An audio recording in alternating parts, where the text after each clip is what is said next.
Story 1. One of the things I dislike most in life is when people start asking you questions in a roundabout, confusing way rather than just asking directly. If you really want to know something, just be straightforward and ask me directly instead of coming across as overly intrusive. I had this situation at work where I had to go to another office for a meeting and started practically getting grilled by this woman I'd never met before.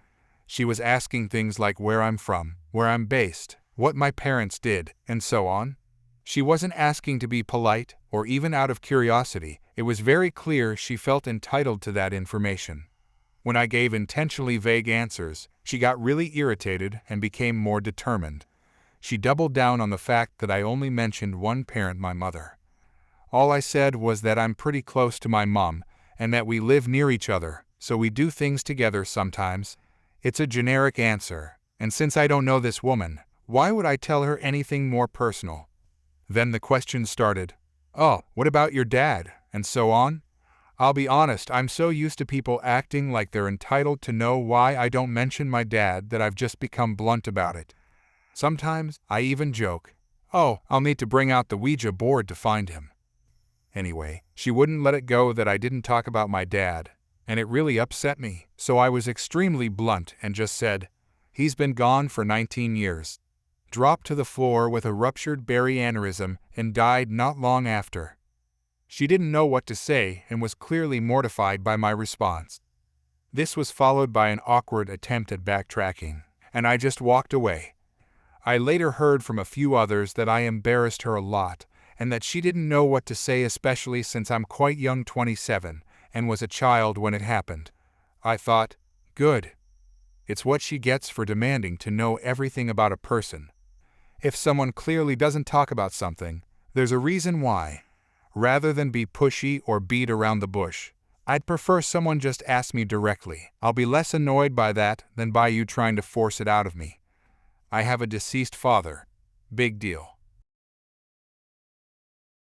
Story 2.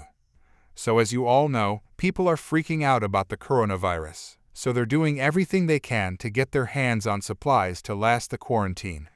My family decided that we were going to try to go to Costco today to get preparations for a couple of weeks of dinners and some other home essentials, like most others are doing. As we're walking around and picking up the supplies we need, I started to notice that the store was basically in chaos. People were hoarding items such as toilet paper, although Costco has limited the amount of rolls a single person can buy at a time. There were a few people bickering back and forth about items, etc. It was kind of funny to see people acting so immature in a time to panic. My family and I took our groceries to the checkout line, as you do, and stood behind some woman and her 2 children. My dad and I started chuckling together about how much of a madhouse the grocery store was when the woman standing in front of us whipped around and started shouting at us to keep our germs to ourselves. She was annoying about us being too close to her and her 2 children, and how we were spreading our germs. It was a bit strange, but understandable, I suppose. When the woman in front of us finally got to the checkout counter, she started unpacking a good 10-15 packs of toilet paper as well as her other food groceries to be scanned. As I mentioned earlier, Costco had put a limit of 1 pack of toilet paper per person, which meant that this woman would have to put all but 1 pack back where she found them.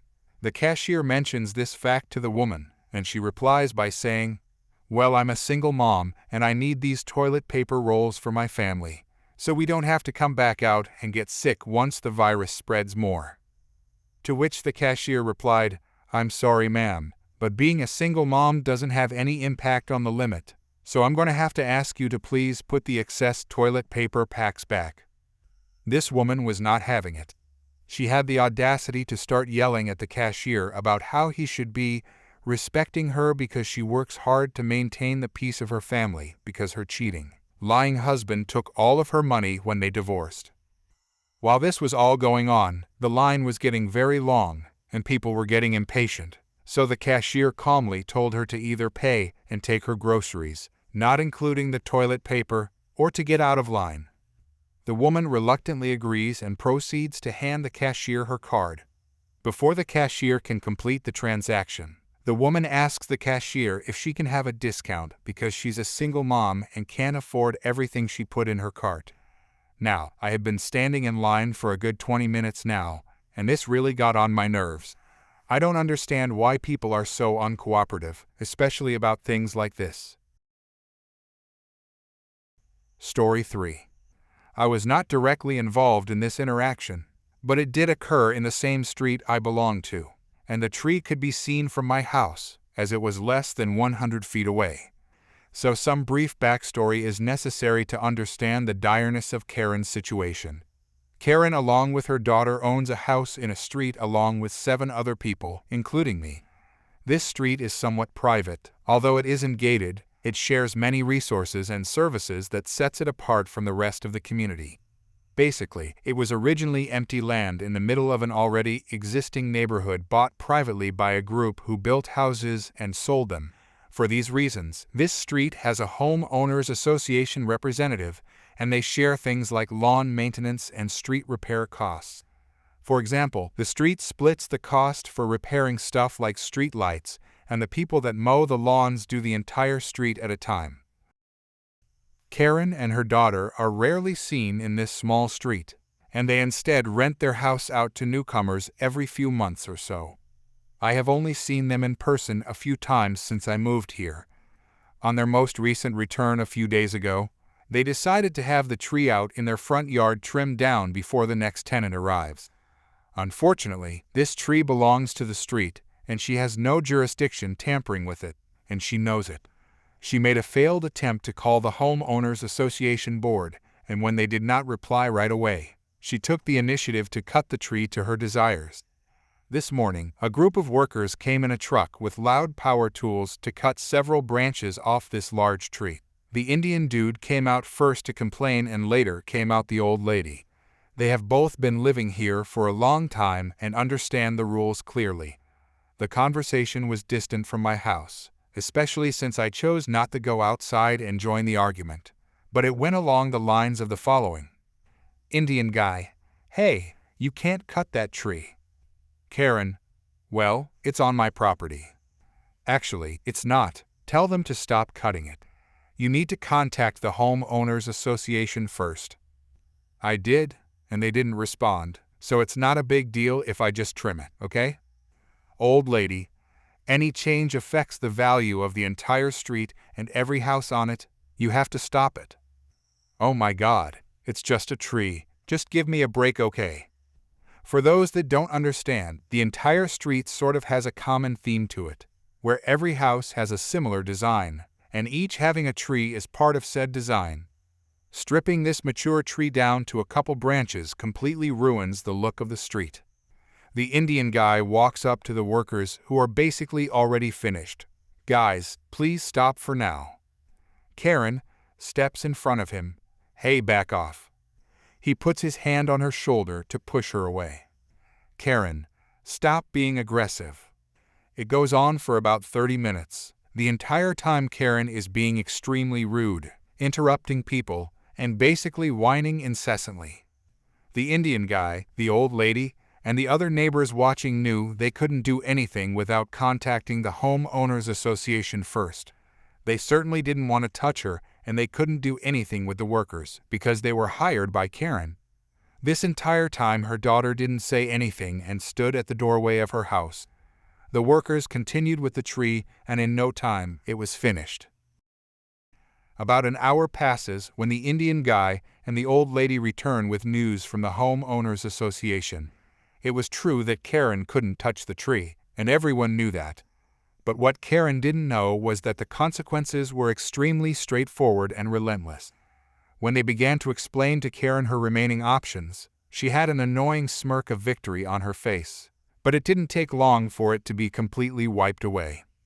The Homeowners Association policies dictate that she has to completely replace the tree, which means that she needs to hire people to come dig the tree out, pay for a new tree, pay for it to be planted, and pay for the lawn that will be inevitably torn up as the tree is being replaced.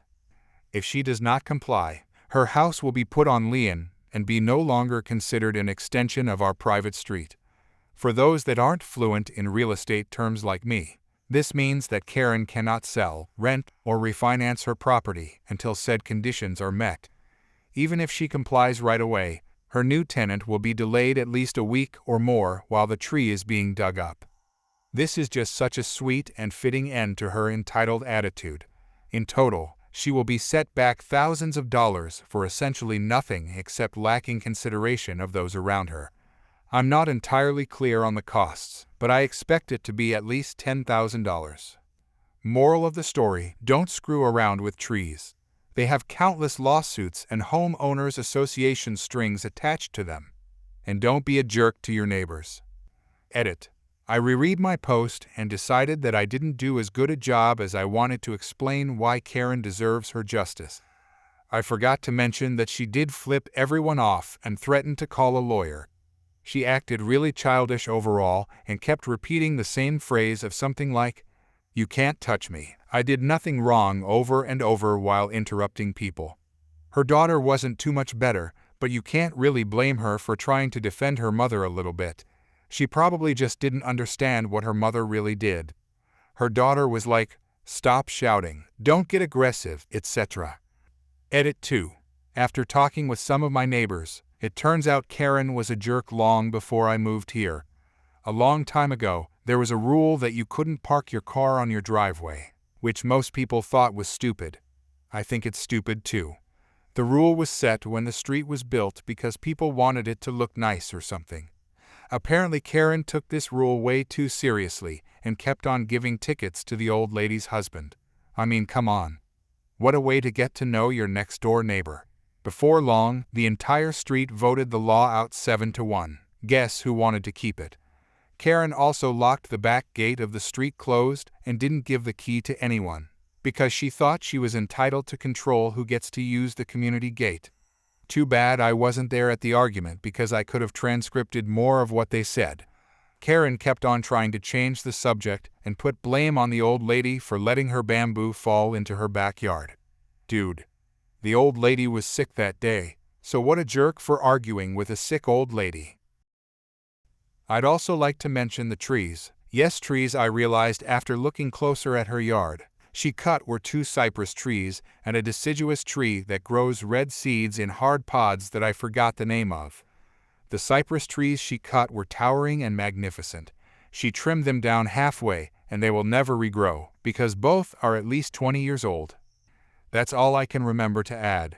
Thanks for reading. Story 4.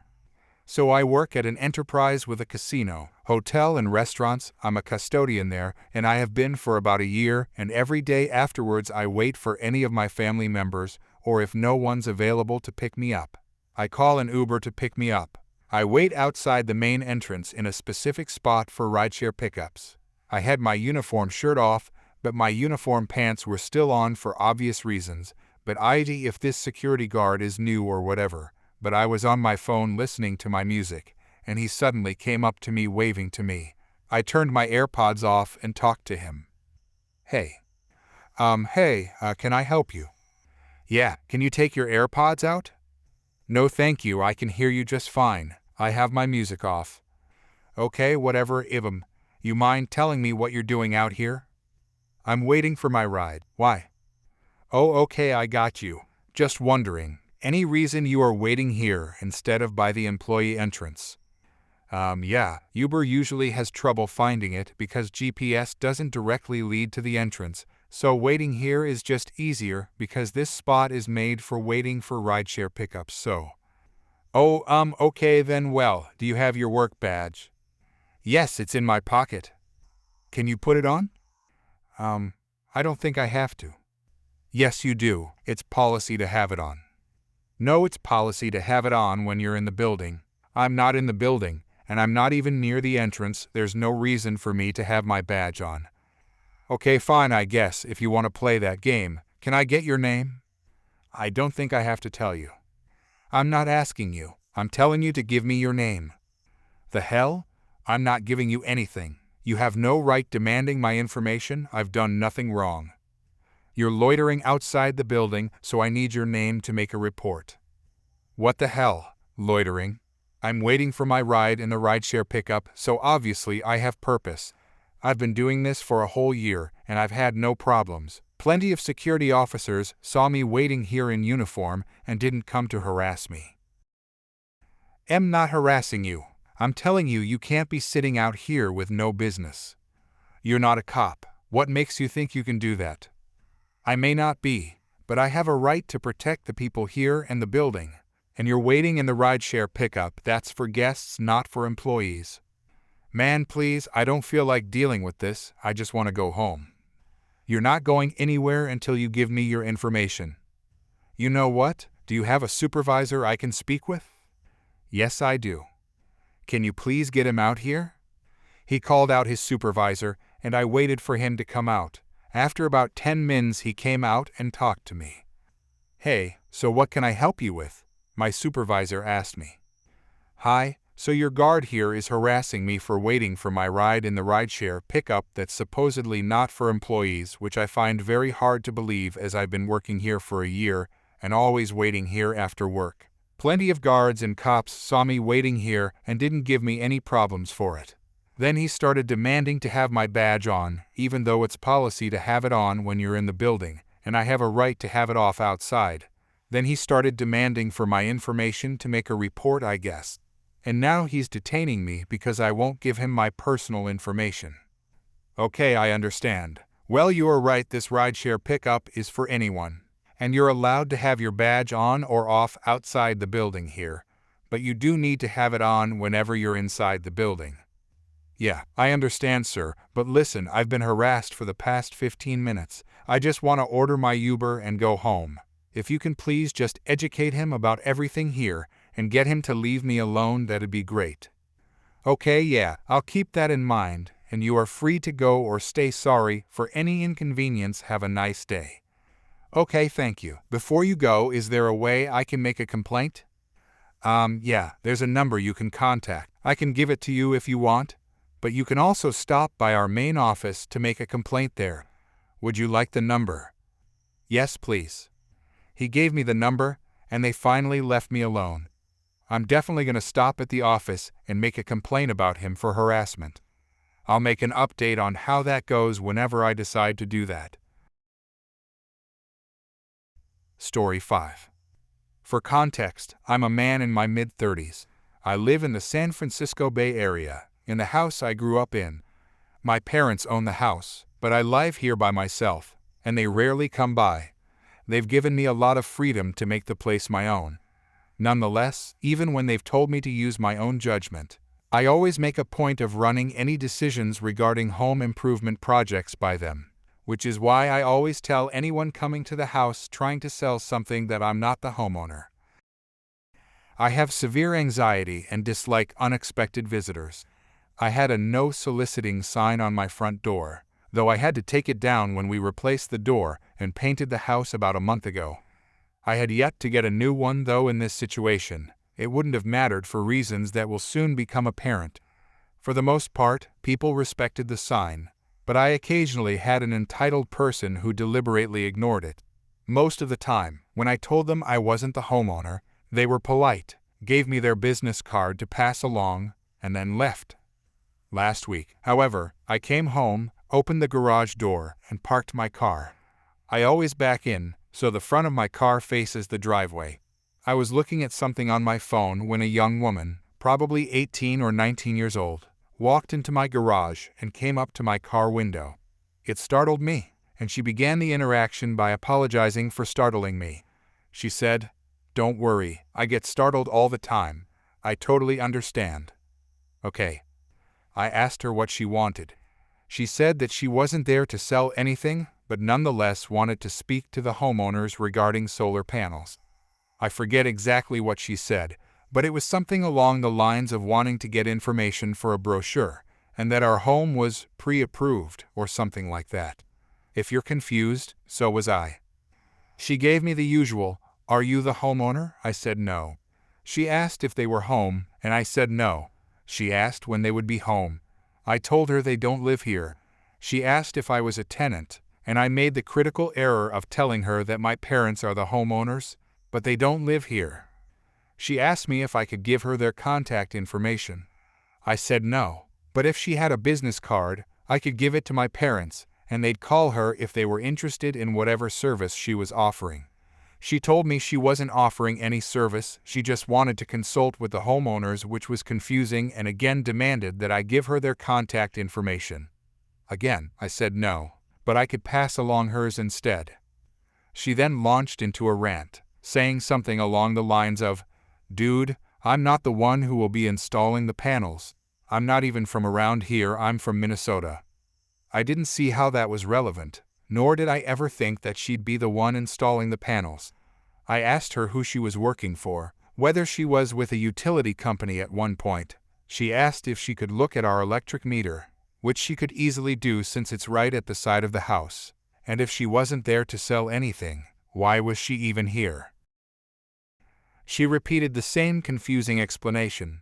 She wasn't there to sell anything, but was collecting information for a brochure about solar panels, and our house was pre-approved. And since I wasn't the homeowner, could I give her their contact information? I told her no, and that even if I did give her their information, they would just tell her the same thing I was saying, that we weren't interested. I asked if there was any way we could opt out of whatever she was here for.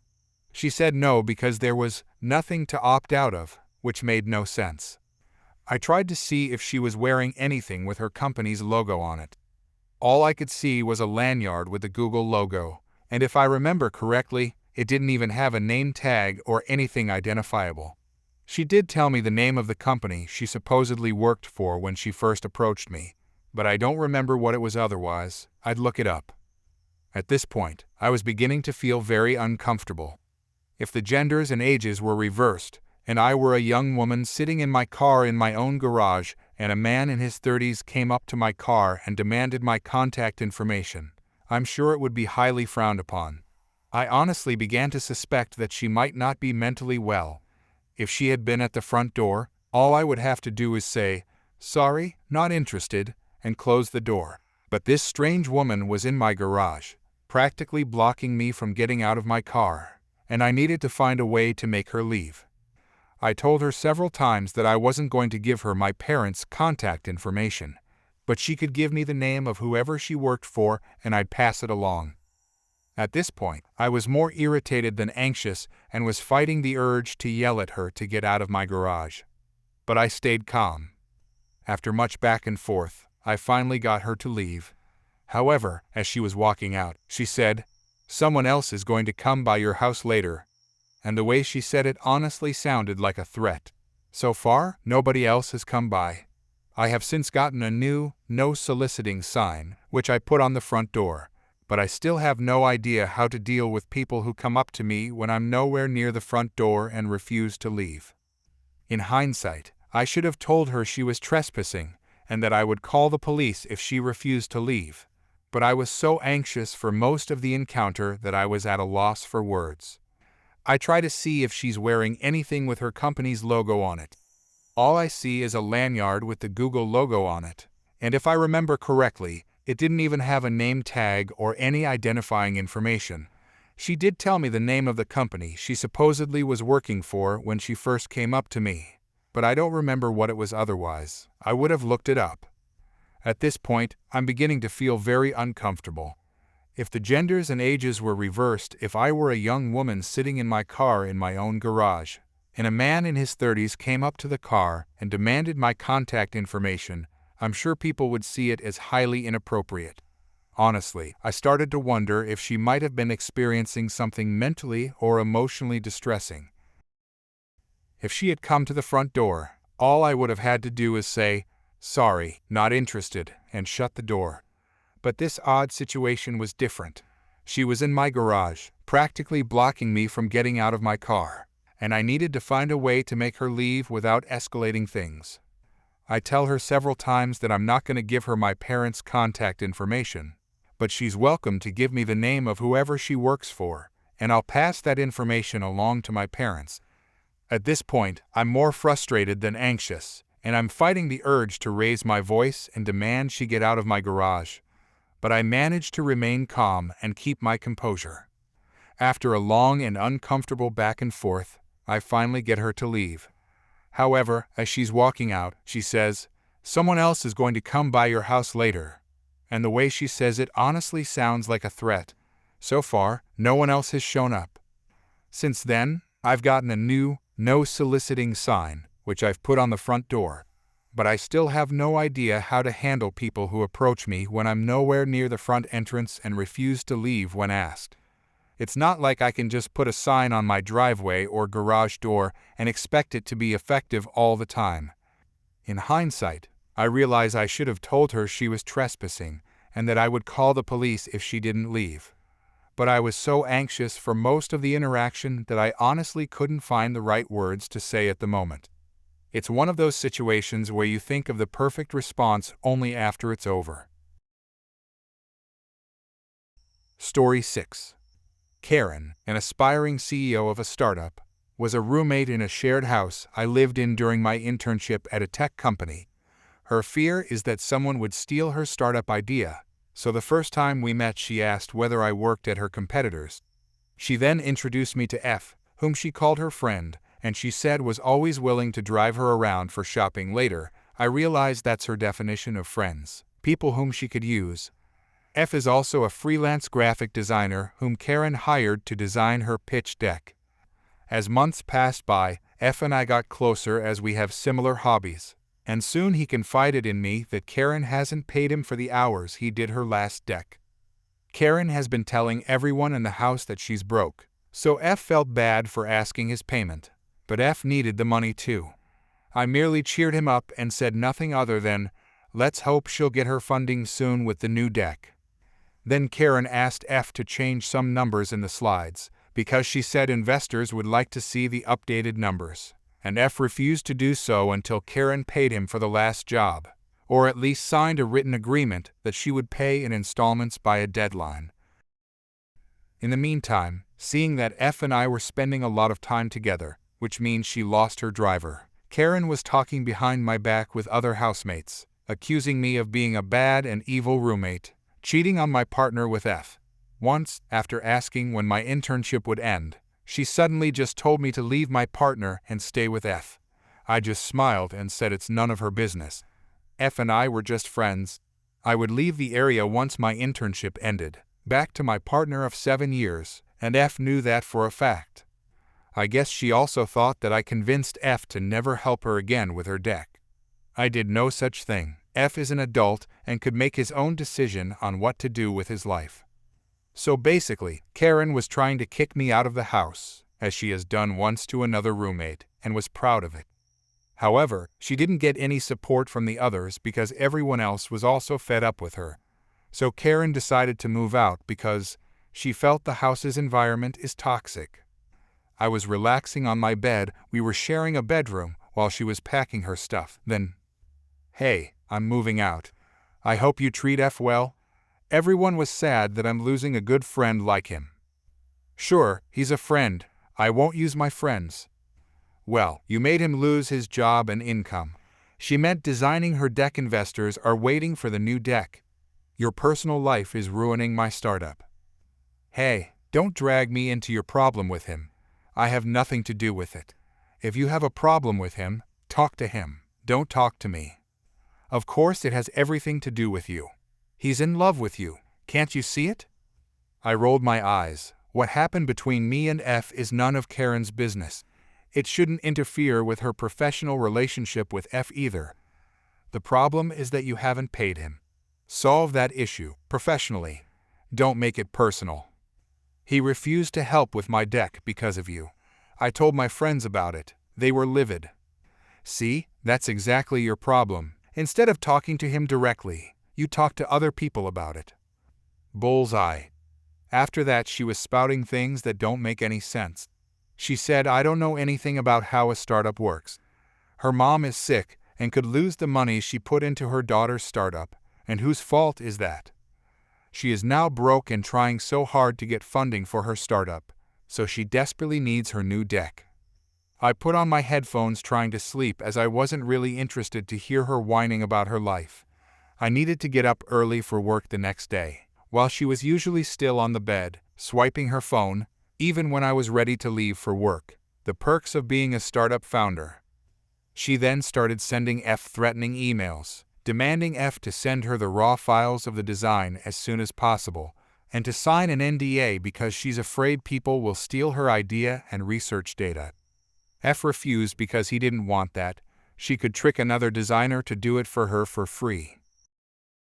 I wanted to free F of Karen's hateful emails, and to help Karen as well, so I sent her a message through LinkedIn. Not our first exchange. She once asked me where I was one night, not sleeping at the house. I was at my company outing.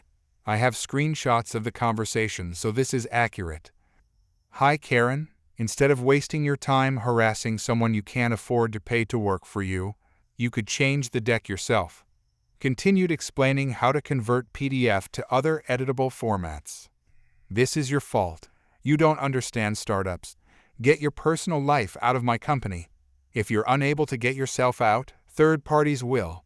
You have until midnight to get yourself out of my company so it can proceed properly. If you contact me again, I'm calling the police for harassment and looking into a restraining order. Me, I agree. I have no idea how a startup works.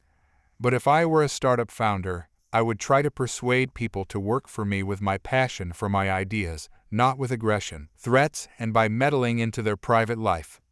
You should really separate business from personal matters. I was writing my long reply, so I didn't read her last message about restraining order and calling police when I hit send. My original intention was to help F by helping Karen, but looking back now, I was at fault here, giving unsolicited advice layered with some judgments and critics. I'm not proud of what I did, but at least I learned my lesson, not to repeat the same mistake. After that I stopped sending messages. It's hopeless, I thought, as she wanted, but get your personal life the hell out of my company. You have until midnight to make things right. Investors are waiting for a fixed deck. If your personal life is in my company, have F send an editable version to this guy to fix. He's in tech. Here's his contact information for you, putting a link to my partner's website. I really am contacting the police if you reach out to me again. Please stop. I asked you to stop. Lurking on my LinkedIn needs to stop. At that point, I felt like I was the one being harassed, since I said absolutely nothing and she kept messaging me. What creeps me out is that she stalked me online, found out who my partner is possibly from Facebook, then Googled his name to get into his website. My partner is my colleague. We both have PhDs in computer science, so sure, both of us know how to edit presentation slides as we make our lectures. But I was a bit offended when she simply said, he's in tech, and expected him to fix her slides. Anyway, she was proven to be delusional, so I blocked her on LinkedIn and Facebook. I guess she didn't know this feature exists, otherwise she would simply do that when she desperately wanted me to stop contacting her. I wonder how her startup is doing now.